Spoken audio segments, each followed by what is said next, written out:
Pues quiero desde luego agradecer la iniciativa del padre Christopher, porque él es el de la idea de que estemos aquí platicando sobre un acontecimiento que es fundamental en la historia de este país, fundamental en la historia de Puebla, esencial en la historia de la iglesia y particularmente de la iglesia de la arquidiócesis de Puebla. Perdón que lo diga, pero es más importante que los chiles en nogada, que es el tema que ahora se trae en las redes, ¿no?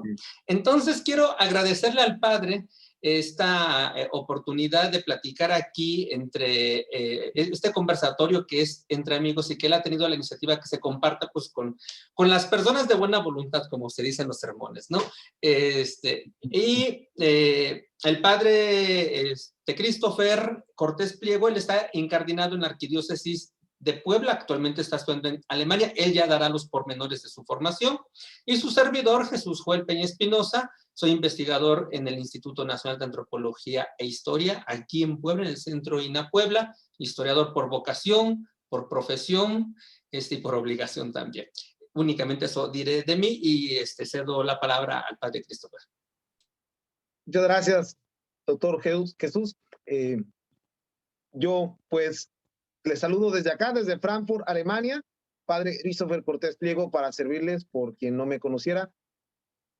Soy, como lo ha dicho el doctor Jesús, presbítero de la Arquidiócesis de Puebla, y desde noviembre de 2017 estamos aquí en tierras europeas realizando estudios de posgrado en teología bíblica, en específico, especialidad de Nuevo Testamento. Como lo ha dicho también, creo que es muy importante dar este espacio para que conversando podamos descubrir todos aquellos pormenores que aparentemente pudieran no tener gran relevancia, pero que son incluso las raíces de todo esto que estamos celebrando, o por celebrar, mejor dicho, los 200 años de la consumación de la independencia de México. Pues sean bienvenidos todos y cada uno de ustedes en este diálogo interdisciplinar que va a ser lo interesante de nuestro conversatorio, es decir, la parte histórica, la parte bíblica y teológica que está presente en este texto que hace 200 años era proclamado desde el púlpito principal de catedral, pues creo que es un momento muy importante de este diálogo que sostendremos. Muchas gracias, doctor. Muchas gracias a quienes están conectados. Demos comienzo. Adelante. Bien, pues su servidor voy a dar el contexto histórico, ¿no? Tanto del proceso, de la personalidad de don Antonio Joaquín Pérez y, por supuesto, en particular de lo que hoy estamos conmemorando el bicentenario, ¿no? La jura que hace la ciudad de Puebla y la iglesia también de Puebla en favor del plan de Iguala y en consecuencia su adhesión a el proyecto de independencia que enarbolaba Iturbide al frente del ejército trigarante. Bien, la siguiente, por favor. Es importante señalar que, bueno, ese es el objetivo. La siguiente, el papel de la iglesia en el proceso de independencia de este país es fundamental. Y lo tenemos desde el arranque con los caudillos de la insurgencia, ¿no? Generalmente siempre traemos a la mente a los padres Hidalgo y al padre José María Morelos, pero hay muchos otros sacerdotes que participan dentro de este proceso. Entonces, digamos, la figura de los clérigos, sea de las órdenes regulares o del clero secular, es permanente durante los prácticamente 11 años que cubre el proceso de independencia y por lo regular en el liderazgo. La siguiente, por favor. Lo que era normal tomando en cuenta el liderazgo que ejercen dentro de la sociedad de aquel tiempo, como también la capacidad de poder desarrollar proyectos sociales, proyectos políticos, porque eran quienes habían pasado por un proceso de formación, quienes habían leído filosofía, habían leído teología, conocían del derecho, sabían leer y escribir, por supuesto. Entonces, ¿quiénes más podían desarrollar esta capacidad, emprender este liderazgo en el momento en el que estalla el movimiento insurgente, guiarlo, convocar a la gente, etcétera, y dar las grandes discusiones? Pues fundamentalmente los miembros de la iglesia, no exclusiva, no de forma exclusiva, pero sí fundamentalmente ellos. La siguiente, por favor. Bueno, aquí simplemente y aquí, nada más para que estemos en contexto.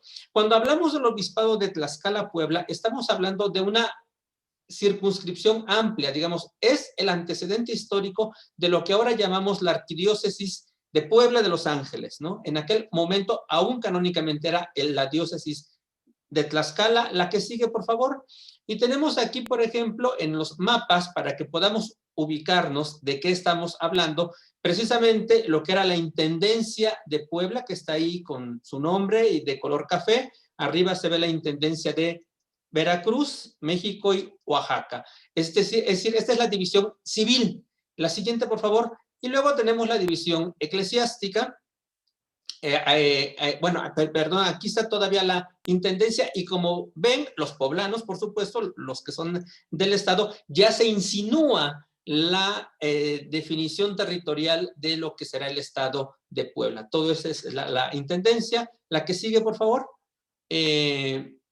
Y aquí está un plano de 1730 del obispado de Tlaxcala, el obispado de Tlaxcala, Puebla, el obispado de Tlaxcala con su sede en la Catedral de Puebla de Los Ángeles, que iba desde el Golfo de México hasta el Océano Pacífico y más o menos desde lo que es el Popocatépetl, el Iztaccíhuatl, es decir, la Sierra Nevada, como le decía en aquel momento, hasta Huajuapan y un poquito más adelante, ¿no? Un territorio diocesano enorme. La que sigue, por favor. Es el mismo territorio. Bueno, hay que considerar que la diócesis durante la etapa insurgente fue el escenario de la guerra. La campaña del Ejército del Sur por parte del padre Morelos, pues tuvo dentro de las territorialidades, además de Michoacán y Oaxaca, el sur del obispado. La siguiente, por favor. Y miren, aquí como ven en el mapa, podemos identificar claramente muchas poblaciones de lo que ahora es el sur del estado de Puebla, y si consideramos que la diócesis abarcaba más allá de lo que es el estado, sino también varios pueblos y villas y ciudades de lo que ahora es el estado de Guerrero, por ejemplo, es Techilapa, por ejemplo, Tlapa, ¿no? Entonces, estamos viendo cómo el sur del obispado de Puebla fue parte del escenario del movimiento insurgente, es decir, que va de 1810 hacia 1815-16 aproximadamente. La que sigue, por favor. El obispo que le tocó en aquel momento hacer frente y que se opuso al movimiento insurgente y que fue quizá el más importante de los prelados novohispanos que va a enfrentar al movimiento insurgente al grado de incluso plantearle una negociación al padre Morelos que él rechazó, era el obispo de Puebla. Aquí lo tenemos, que es Ignacio Manuel González del Campillo. Él estuvo como obispo desde 1803 hasta 1811. La que sigue, por favor. Y luego entramos a nuestro personaje, a Antonio Joaquín Pérez Martínez. Aquí algunos datos esenciales, simplemente de carácter general. Él es angelopolitano, lo cual además todavía es un elemento simbólico mucho mayor, ¿no?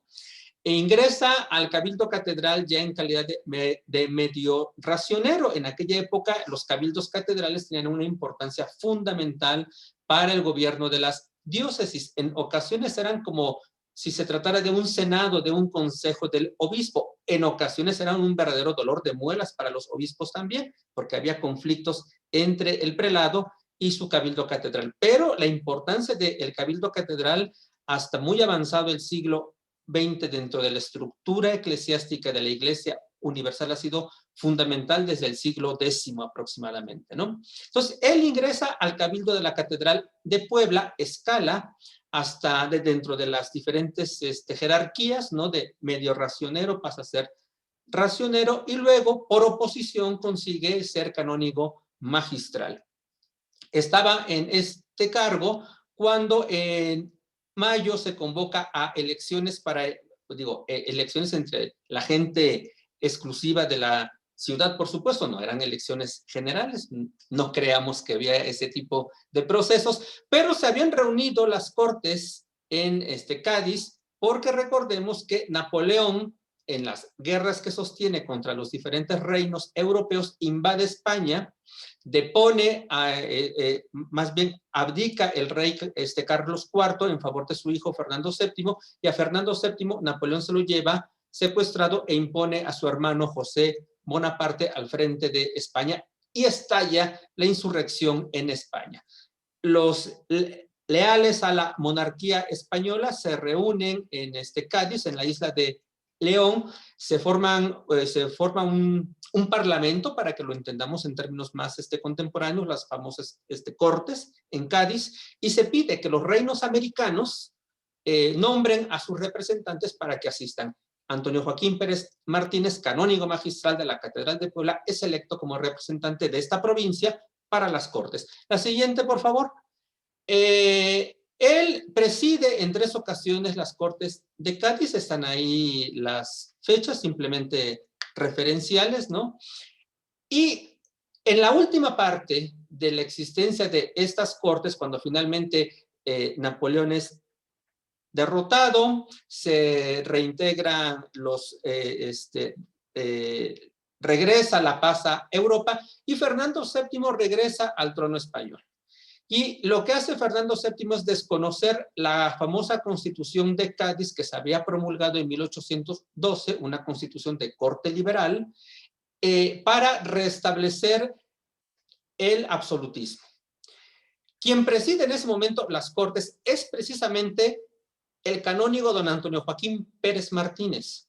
Habían firmado un famoso manifiesto de los persas, algunos miembros de estas Cortes, pidiendo la disolución de las mismas Cortes, la derogación de la Constitución, y que se reinstaurara el gobierno de Fernando VII con un carácter absolutista. Pérez Martínez estaba dentro de este grupo, él presidía las Cortes, y entonces él ejecuta la orden del rey de disolver las Cortes. Esto es importante por lo que va a pasar en 1821 en la ciudad de Puebla. La que sigue, por favor. Entonces, como premio precisamente a esta lealtad que Pérez tiene hacia Fernando VII, pues lo presentan para la mitra de Tlaxcala, para ser obispo de Puebla, ya que había muerto su antecesor. Están ahí los datos de cuando viene la bula de nombramiento, es consagrado todavía en Madrid y viaja para finalmente tomar posesión de la diócesis en 1816. Este retrato que tenemos en pantalla pertenece a San Pedro Museo de Arte, que está aquí en la ciudad de Puebla. La siguiente, por favor.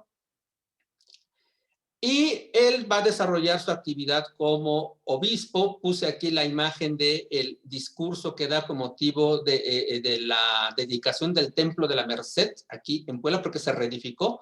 Ya no encontré el que corresponde a Santa Clara, pero bueno, existe, como existen otros discursos que da él. De hecho, son sermones, ¿no? Se trata realmente de sermones. La que sigue, por favor.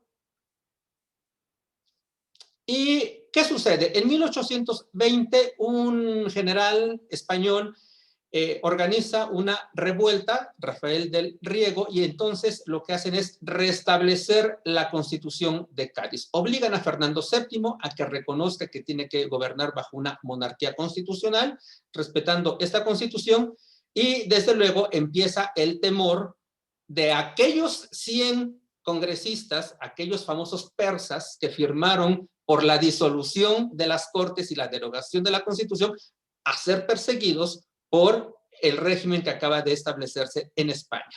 Mientras tanto, pues las cosas en términos del proceso de independencia avanzan en la Nueva España. El 12 de febrero se imprime aquí en Puebla con los padres oratorianos el plan de Iguala, se lo llevan a la ciudad de Iguala, que formaba parte del obispado de Tlaxcala, Puebla. El 2 de marzo, el famoso plan de Iguala se publica en La Abeja Poblana, aquí en Puebla, y el 11 de abril empieza a correr el rumor de que el obispo va a ser apresado por órdenes desde Madrid, ¿no? Entonces hay una convulsión en la ciudad, se forman, se hacen parapeto, se forman una serie de guardias para evitar que arresten al obispo. Total que no sucede nada de esto, y empieza a avanzar el ejército trigarante sobre la ciudad. La siguiente, por favor. Entonces, entre junio, julio y finales de julio, Nicolás bravo, le pone sitio a la ciudad, exige que se rinda, y quien convence al intendente Ciriaco del Llano de que entregue la ciudad sin que haya violencia, sin que haya balazos, es el obispo Pérez Martínez y el Cabildo Catedral. Hay un documento que ya no me dio tiempo de localizar, pero está en el Cabildo Catedral, donde convienen ellos en la catedral en una sesión de que se le inste a la autoridad civil a que entregue la ciudad. Ya no hay vuelta de hoja. Además, Pérez Martínez ya estaba convencido del movimiento trigarante, estaba apoyando la causa y por lo tanto empuja la rendición de la ciudad. Se entrega, entra el 2 de agosto, el ejército trigarante los reciben en el puente de México con el obispo Pérez Martínez al frente de la comitiva y lo aloja en el Palacio Episcopal. La que sigue, por favor. El 4, o sea, el día de ayer, hace 200 años, se imprime nuevamente el plan de Iguala. Esta imagen que ven aquí es del Palacio Municipal Antiguo de Puebla. Es una litografía de Bernardo Olivares de mediados del siglo XIX, pero así era. Imaginemos que el 5 de agosto, cuando se hace la jura del plan de Iguala en esta ciudad, así estaba el Palacio Municipal, claro, con mucha más gente, desde luego, ¿no? Desde muy temprano, la comitiva va hasta el Palacio Episcopal, sale Agustín de Iturbide, van primero a las casas consistoriales, es decir, al Palacio Municipal, hay un dosel con un Cristo, el libro de los Evangelios abierto, y ahí Iturbide recibe la jura de la ciudad de Puebla y su adhesión al plan de Iguala. Después regresan al Palacio Episcopal y frente al obispo Pérez Martínez, el Cabildo Catedral hace lo propio. Y después se van al Real Colegio Carolino, lo cual es muy importante y es simbólico, porque era quizá la máxima expresión del poder borbónico que había en Puebla. Recordemos la expulsión de los jesuitas. Entonces, en el Real Colegio Carolino, desde el balcón principal se hace la tercera proclama. Y luego viene la comida y la misa en la catedral, donde, la que sigue, por favor, el obispo Pérez Martínez va a pronunciar un sermón maravilloso del cual nos va a hablar el padre Christopher. Este es el retrato oficial del obispo que está en el Salón de Cabildos de la Catedral de Puebla. Padre, todo suyo. Muchas gracias, doctor. Pues para entender sobre todo la estructura del sermón de Monseñor Pérez y Martínez, pronunciado hace 200 años, hay que tener en cuenta lo siguiente. Aunque en la actualidad tenemos sobre todo la realización de la homilía como actualización de las lecturas proclamadas en la liturgia de la palabra y sobre todo basadas en las lecturas propias que la Iglesia ha fijado para los diversos días del año, un sermón podía o no podía ser de acuerdo a las lecturas proclamadas durante la misa. Eso sería lo primero a destacar. Lo segundo es que podía tener dos momentos para realizarse, al final del Evangelio o al final de la misa. Es interesante que en el texto del sermón, tal cual, el obispo Pérez y Martínez señale que ya se ha celebrado la misa en la cual se ha jurado esta independencia y que por lo tanto ese es un momento para sobre todo comprender qué es lo que está sucediendo. Y es aquí, amigos, donde creo que es fundamental entender en ese sentido el sermón en su escritura tal cual, en su estructura y en sus elementos. En su escritura, tal cual, el discurso de Monseñor Pérez y Martínez, el sermón de Monseñor Pérez y Martínez, tiene una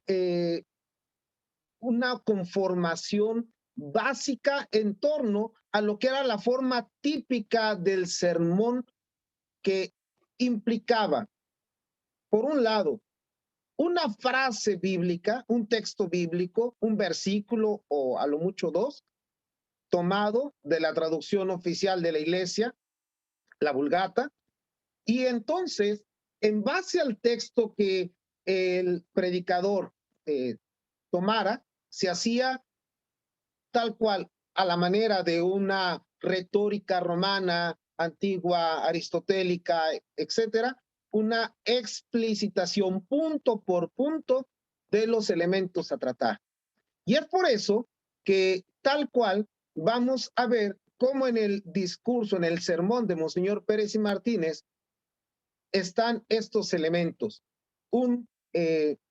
Digámoslo así, una obertura que es la proclamación tal cual de este texto, por si alguno de ustedes lo quisiera buscar después en su Biblia, del versículo 7 del Salmo 123, que dice en la Vulgata Latina así: la queus contritus es et nos liberatis sumus, que se puede traducir como quebrantóse el lazo y quedamos en libertad. Este salmo tiene una característica dentro de los textos que conforman el libro de los salmos. Forma parte de lo que se llamaba los salmos de las subidas en peregrinación al templo de Jerusalén. Y en su consistencia implicaba un recuerdo de la experiencia de la esclavitud en Egipto y también un recuerdo de la experiencia del destierro de Babilonia, que fueron los dos grandes momentos que los israelitas vivieron, por así decirlo, aunque hubo más, tal cual en su historia de opresión.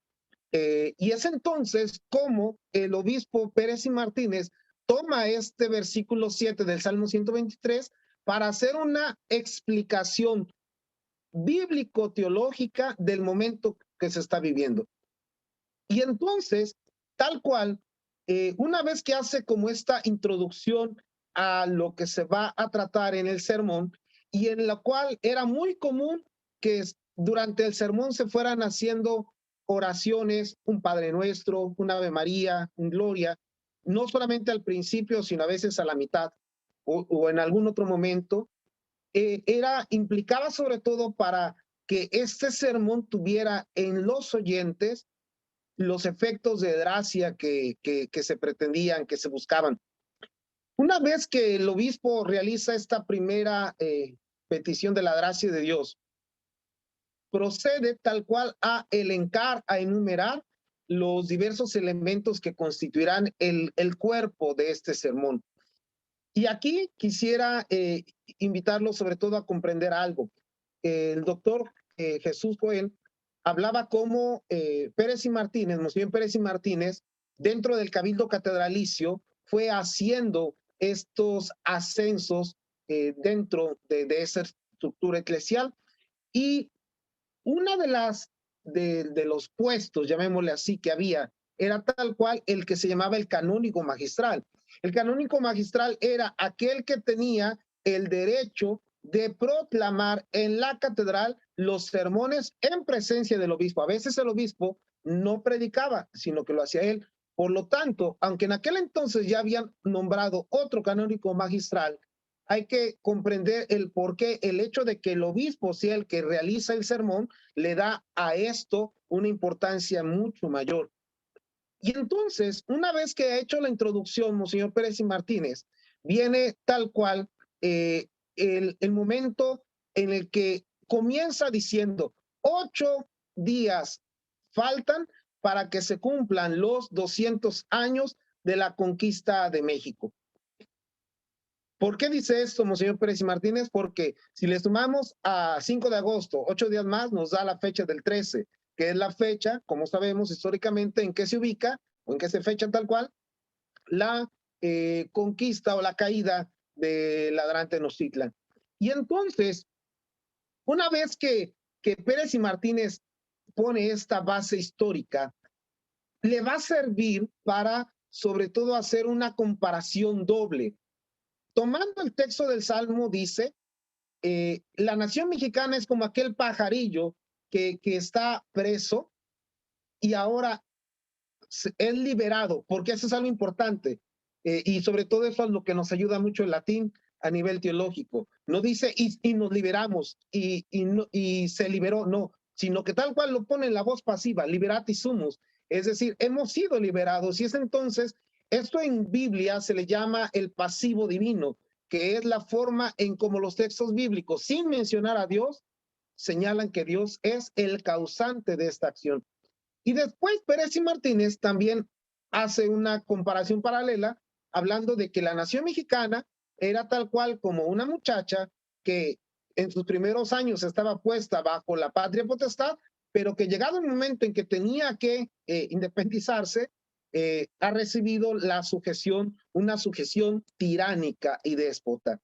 Ahora, en este sentido, después, Monseñor Pérez y Martínez hace un elenco de lo siguiente. Dice, hay que comprender cuáles son las tres causas, las tres garantías que promueven esta jura de la independencia. Recordemos cómo eran. Primero, religión, independencia, unión. Y entonces dice, ¿por qué una de las razones de la independencia del Imperio Mexicano fue la custodia, la defensa de la fe católica, dado que en España, con el reconocimiento de la Constitución de Cádiz, la fe católica estaba en peligro? Por lo tanto, podríamos decir que la independencia fue hecha para defender la fe católica del Imperio Mexicano. Lo segundo, como sobre todo ya se entiende que el Imperio Mexicano tiene esta capacidad de gobernarse libre de la dependencia española. Pero, y eso es importante tenerlo en cuenta, no está en este momento declarando a Iturbide emperador o algo por el estilo, sino que la independencia es pensada tal cual para dársela a Fernando VII, para que venga de España y siga siendo más o menos como lo que pasó en el caso de Brasil, y venga a México a proseguir su imperio. Y lo tercero, que es tal cual, la unidad. Y entonces, en estos tres análisis que hace Pérez y Martínez, señala algo muy interesante, que es cómo él ve que dentro de lo humanamente posible, ninguna de estas tres cosas, la religión, la independencia y la unión, la unidad, hubiera sido posible si no hubiera sido por una intervención divina. Porque los que antes eran facciones, ahora comienzan a ser un solo ejército. Los que antes estaban unos luchando por la sujeción a España y otros por la anarquía, ahora buscan una independencia auténtica, madura. Y cómo los que en algún momento pudieron haber sido destruidos por los enemigos de Dios, ahora se unen bajo la mirada providente de Dios para salir avante de esa situación. Y viene la segunda parte, que es tal cual, ¿por qué se necesita entender que en este trabajo, en este empeño, en esta cura que se ha hecho, es importante y fundamental entender que no se está quebrantando ningún mandamiento de la ley de Dios, ningún mandamiento de la ética humana o ninguna consecuencia lógica de la ética humana, mejor dicho, y cómo por lo tanto el éxito de esta empresa tendrá lugar siempre y cuando no se desvíe de los tres ejes sobre los cuales esta jura se ha realizado. Tal parece que proféticamente Pérez y Martínez hace ver lo que después sucederá, como cuando se pierde la comprensión de una independencia, sobre todo madura, se cae en lo que vendrá después, que será la lucha de facciones, etcétera, etcétera. Y por lo tanto, sobre todo, es interesante cómo termina la parte del sermón de Monseñor Pérez y Martínez. Dice aquí en esto, hablando de Iturbide, uno de los caudillos más valerosos que entonces la perseguían por cruel y sanguinaria, es ahora el general que hoy la corrige y dulcifica, la suaviza y perfecciona. Y ahí viene la exhortación y la conclusión del sermón. Proseguid en vuestra empresa, hijo de la dicha y de la victoria. Prestaos con docilidad a los altos designios que tiene sobre vos y por vos la eterna providencia. Entre tanto que nosotros, humildemente, y ahí está el plachet, la bendecimos, satisfechos con la parte que nos ha tocado de un bien tan inestimable que no deja lugar, y reitera que no hay que arrepentirse de lo que se está haciendo, al arrepentimiento de poseerlo, que no puede ser cambiado por la inconstancia y que nos hará eternamente reconocidos para cantar a todas horas con el profeta, porque aquí Pérez y Martínez considera tal cual al rey David como el autor de este texto, quebrantóse el lazo y nosotros quedamos en libertad. Anima nostra, anima nostra, aquí se movió la pantalla, anima nostra pacer erecta est de laqueo penantium, laqueus contritus est et nos liberatis sumus. Nuestra alma estaba atrapada en la red de los cazadores. El lazo se rompió o fue roto, hablando del pasivo divino, y nosotros fuimos liberados. Este es, pues, el sermón con el cual Monseñor Pérez y Martínez hace 200 años bendice y significa plenamente esta historia, vamos a decirlo así, de la salvación actualizada en la independencia del Imperio Mexicano. Pues les agradezco a todos su atención y su presencia en este conversatorio.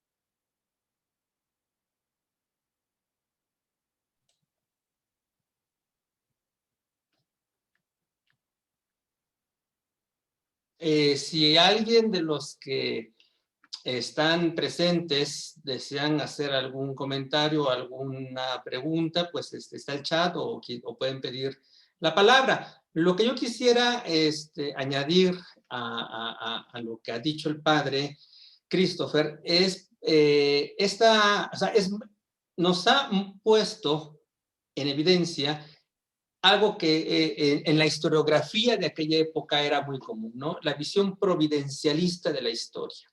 Entonces, así como tenemos en los discursos de las crónicas religiosas de hace 5 siglos, ¿no? De Mendieta, de Motolinía, etcétera, esta visión providencialista donde incluso llegan a comparar a Cortés como un Moisés, ¿no? Ahora tenemos dentro de esta misma línea, que además estaba muy vigente dentro de lo que podríamos llamar cierta historiografía eclesiástica. Recordemos la obra de la historia del padre Jean-Jacques Bossuet, que era prácticamente el arquetipo para hacer historia dentro de la iglesia en aquel momento, en aquella época. Esta perspectiva de que todo acto humano no puede ser lícito ni legítimo y por lo tanto no puede tener buen término si no hay una sanción divina. Y en este caso le corresponde al obispo darle precisamente la sanción divina y manifestarla a todos, o sea, hacer los actos rituales necesarios para impetrar el auxilio divino y por lo tanto hacer explícito este beneplácito de Dios de esta empresa en la cual la ciudad de Puebla y en consecuencia su jurisdicción, la intendencia, y en el cual la iglesia de Puebla, porque recordemos que es una iglesia particular y eso el obispo lo tiene muy claro, por supuesto, además por la sucesión apostólica, etcétera, la iglesia de Tlaxcala, con su sede en Puebla, se adhieren, juran el plan de Iguala y por lo tanto se adhieren a esta causa. Si bien es cierto que la consumación de la independencia del virreinato de la Nueva España tiene lugar casi 2 meses después, a finales de septiembre, prácticamente con esto Puebla está ya del lado de los que se sienten independientes y lo que hay que hacer es trabajar para que lo que falta, que lo único que faltaba era la Ciudad de México realmente, pues ya ingresen a esto para completar la independencia de estos reinos, ¿no? Pero hay esta perspectiva totalmente providencialista y algo que también quiero añadir es que estos dos personajes que hace 200 años, eso es importante, que estamos hoy conmemorando lo que hace 200 años, quizá hace 2 horas acababa de decir el obispo su sermón, es probable, ¿no? De acuerdo a los tiempos culturales que se utilizaban en aquella época, porque fue después de la comida, hasta según parece. Estos dos personajes, Iturbide y Pérez Martínez, son de los principales hacedores de este proceso de consumación de independencia. En el diaporama, las dos últimas imágenes precisamente, está el Acta de Independencia de México, el Acta de Independencia de este país, y en la última está resaltada la firma de Agustín de Iturbide y luego Antonio, obispo de la Puebla. Las dos primeras firmas del Acta de Independencia de este país, por supuesto la primera corresponde a Iturbide y la segunda al obispo de Puebla. Sí, sí.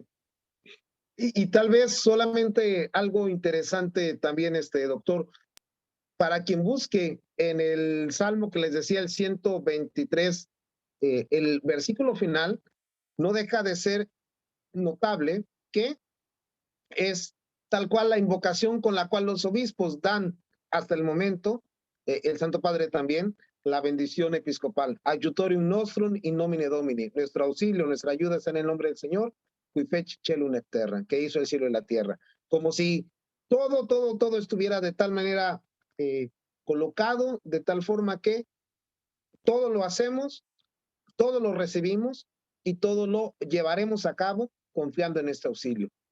Creo que ha sido algo muy importante. Pues muchísimas gracias por ese conversatorio. Me parece que nos mencionan que hay una mano levantada de Fabián. Sí, buenas tardes, padre, muchas gracias. Joel, muchas gracias. La verdad es que me dio mucho gusto leer hace unos momentos, un par de horas, que iba a haber este conversatorio. Como decía en el chat, casi se va en cero este día, que es terrible realmente olvido, este descuido, sobre todo por lo que decía Joel, o sea, no es ninguna exageración. Luego los tachan a los poblanos de exagerados, ¿no? Digo, pero es que tenemos con qué, la verdad.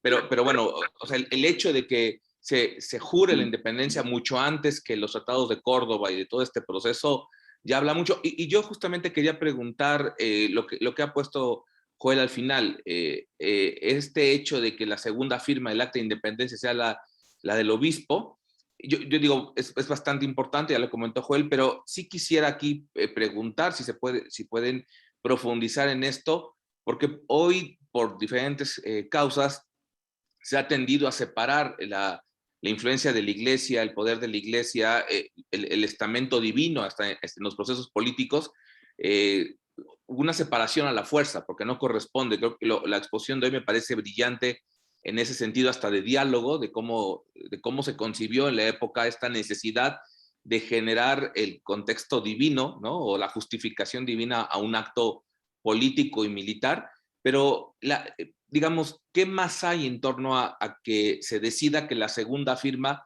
sea justamente la del obispo y pues, por lo que va a venir por el gobierno provisional?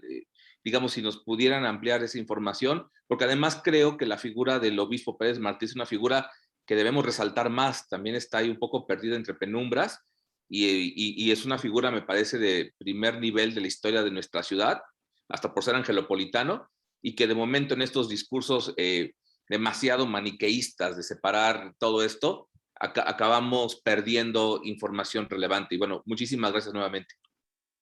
De nada. Doctor, si gusta usted una parte aportar y yo igual, como usted guste.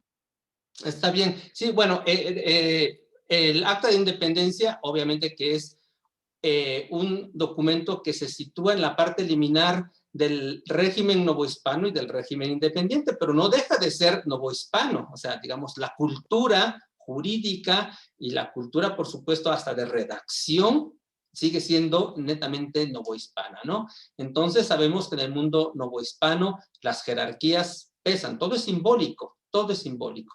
Iturbide es la cabeza del movimiento trigarante, es quien proclamó el plan de Iguala, es quien entra triunfante a la Ciudad de México. ¿Y por qué el obispo de Puebla y por qué no el arzobispo de México, que era el metropolitano para toda la provincia eclesiástica mexicana? Porque el arzobispo Fontes se negó a aceptar la independencia de la Nueva España. Pero además, no solamente es por default, no, sino porque el obispo Pérez Martínez articuló su capacidad política, su presencia, para ir agregando simpatías donde le era posible en torno al movimiento trigarante. Los investigadores han señalado, por ejemplo, cómo desde el obispado de Guadalajara fluyeron recursos para la causa también. Aquí hay que mencionar a Ruiz Cabañas, por ejemplo, ¿no? Así como hay prelados que se suman a la causa, hay quienes definitivamente no. Fonte se opone. Es más, tan va a ser férrea su oposición que va a provocar que Roma no pueda reconocer la independencia de México sino hasta 1831.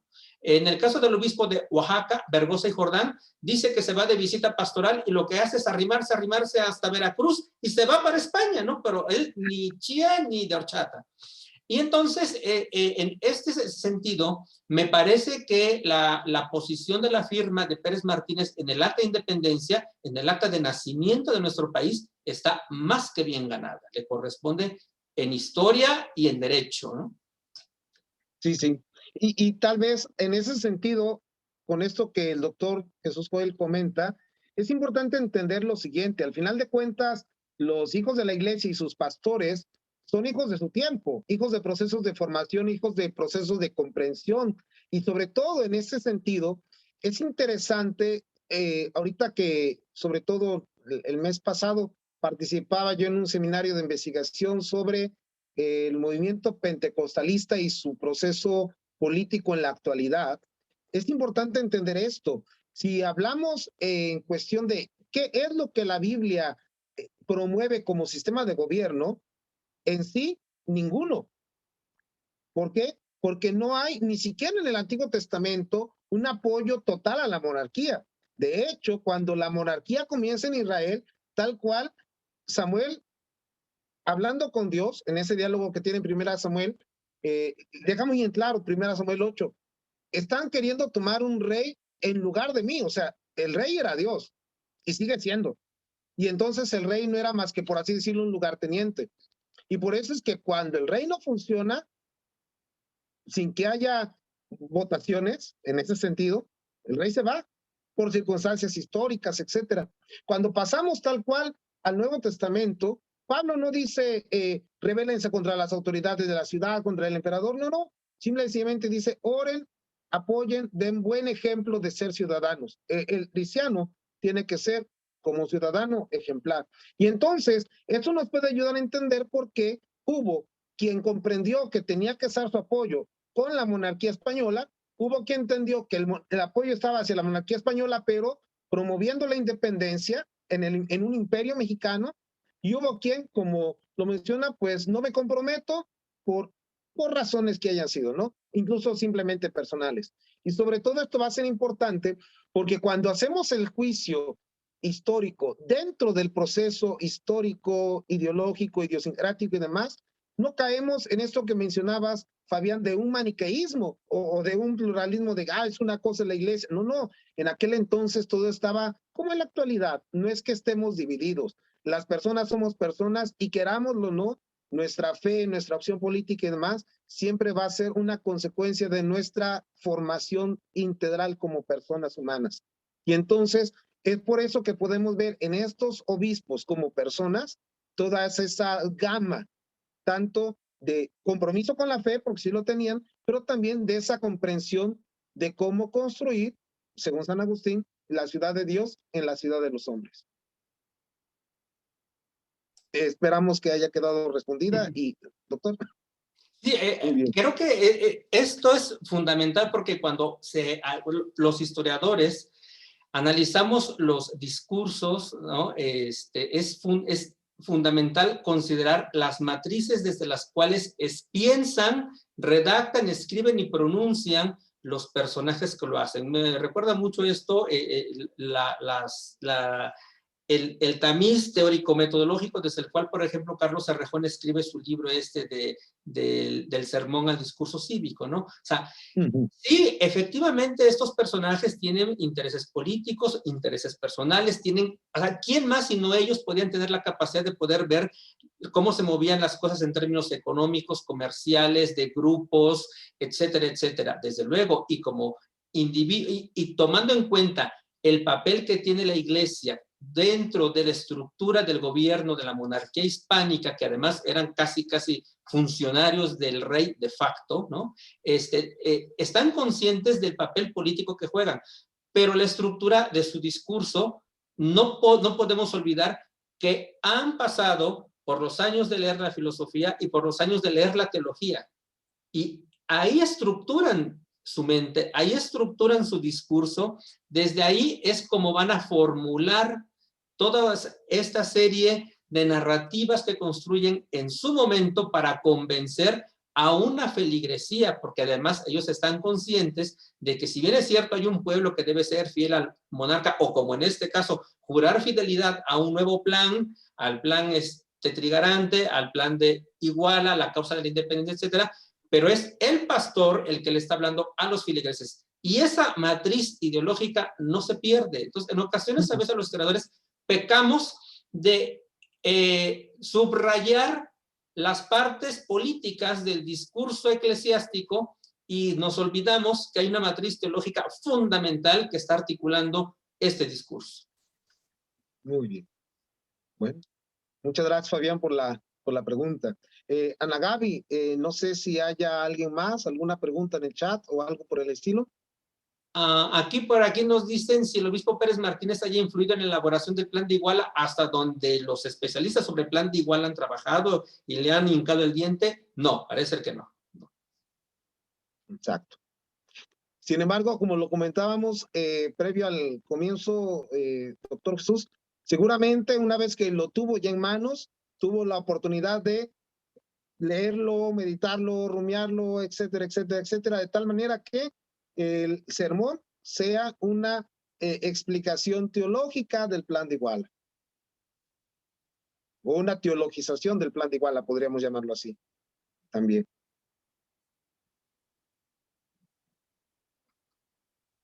Okay.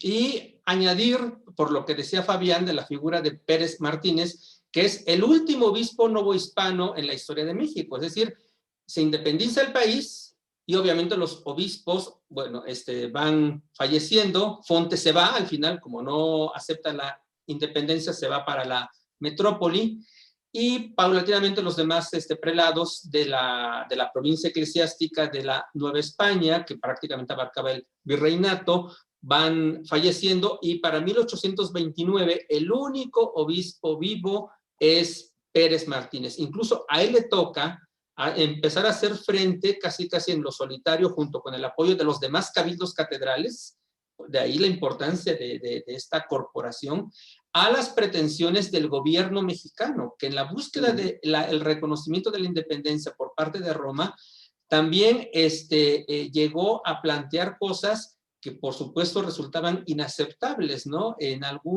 Hay por ahí la resolutiva del Congreso de México, que pide a Roma que se convoque, por ejemplo, a un concilio general para que se reconozcan las independencias de los reinos americanos, que ofrecen una cantidad impresionante de dinero para el solio pontificio, pero además, lo más grave, cuando demoraba el reconocimiento de Roma hacia la independencia de México, llegan a plantear que a Roma se le reconoce la jurisdicción moral y de orden, pero no la jurisdicción en la estructura de la iglesia. O sea, cuando en 1831 ocurre el reconocimiento de Gregorio XVI sobre México y su independencia, muchos países latinoamericanos estaban a un tris del cisma, porque ya era casi inaceptable que después de una década no ocurriera. Y el último de los obispos que resiste esto hasta su muerte, hasta 1829, es Pérez Martínez, precisamente. Y curiosamente será otro presbítero del clero poblano, Francisco Pablo Vázquez Vizcaíno, quien lleve a cabo estas mediaciones para el reconocimiento de la independencia en el Vaticano, y que será el sucesor de Pérez y Martínez. Fabián por ahí levantó la mano. Sí, es que justamente en este ejemplo que hablabas de la retórica, de que aunque sea el acta de independencia, sigue siendo una retórica novohispana, justo en el documento, yo lo conocí por ti, Joel, el que está en el Ayuntamiento de Puebla, ¿no? Donde se describe todas las juras y demás, cuando hablan del obispo, y lo leo literalmente, don Antonio Joaquín Pérez Martínez del Consejo de Su Majestad, ¿no? O sea, parecería una contradicción que es un documento que está hablando de las juras de independencia, pero cuando se refiere al obispo, el escribano pone del Consejo de su Majestad, ¿no? Digo, no se puede ver de esa retórica. Y ahorita lo que comentaba, padre, inclusive en el propio documento me parece muy interesante que cuando habla justamente de que se van hacia la catedral, dice que se celebró una misa, pero es muy interesante porque dice que su señoría ilustrísima, bueno, habla de lo que hace, pero lo que dice es que este sermón o esta plática es exhortando al pueblo a la puntual observancia del juramento, ¿no? O sea, como que ese es el objetivo de la misa, pero del sermón, bueno, aquí dice la plática, pero es eso, la puntual observancia al pueblo, esta justificación que acaban de explicar de manera espléndida de por qué era tan importante hacer esta relación de hechos militares, políticos, pero desde el Antiguo Testamento y todo esto. Entonces, me parece como increíble porque justamente es cuando las piezas se van entendiendo en su contexto histórico y, como decía Joel al principio, la trascendencia de este día hace 200 años para la ciudad, pero para este país que están haciendo, ¿no? Y sobre todo, Fabián, hay algo que has dicho que es importante y es fundamental entender.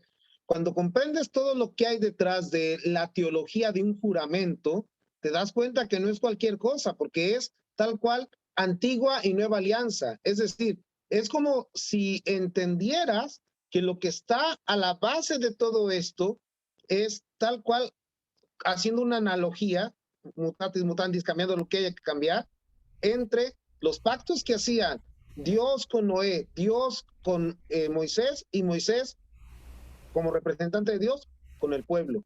Y por eso entonces entender cómo lo que se ha jurado tiene un valor ante los ojos de Dios de juramento sagrado.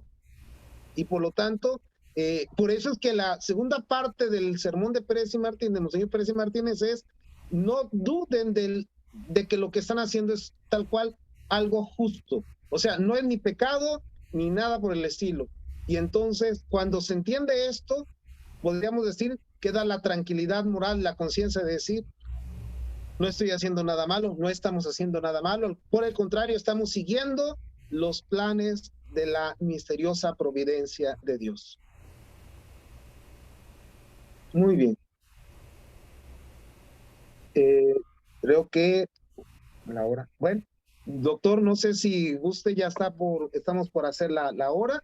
Si hubiera algo más, si quiere, o si hubiera alguna otra pregunta, pero si no, pues podemos ir concluyendo. Si no, por mí ya podremos ir concluyendo. Sí, Lupita Pérez Rivero. Solo para afirmar, les recuerdo que todos ellos ahora que están jurando el plan de Iguala, ellos habían jurado la lealtad a Fernando VII en 1808, por eso está increíble la segunda parte del sermón para decirles, no hay problema, estamos en lo justo, estamos en lo correcto, porque por supuesto, habría muchos que tendrían problema de conciencia diciendo, ya juramos la lealtad, y es el mismo monarca. Sí, sí. Y sin embargo, tal vez, Lupita, algo interesante es que tanto la jura de 1808 como la de este plan de Iguala es para salvar a su majestad, dándole en México un lugar donde ser majestad con todas las de la ley como se debe, sin una constitución de corte antimonárquico, antieclesial, anti todo lo que era en su idiosincrasia la España, la Nueva España, las Españas, etcétera, etcétera. Entonces, sí, es interesante eso que mencionas. Gracias. Gracias a ustedes, excelente. Gracias. Muy bien. Pues, doctor, si quiere, vamos concluyendo. Pues yo solamente quiero nuevamente reiterar mi agradecimiento para quienes ya entraron quizá unos minutos tarde. Quiero reiterar mi agradecimiento al padre Christopher Cortés, porque él es el de la iniciativa, lo repito, para los que no lo escucharon. De pronto en el chat me dice, si hacemos esto, porque acababa yo de subir una de las postales que hemos hecho en INA Puebla, creo que fue por la entrada, por el bicentenario de la entrada del ejército trigarante, el 2 de agosto, antier, ¿qué día fue? Y entonces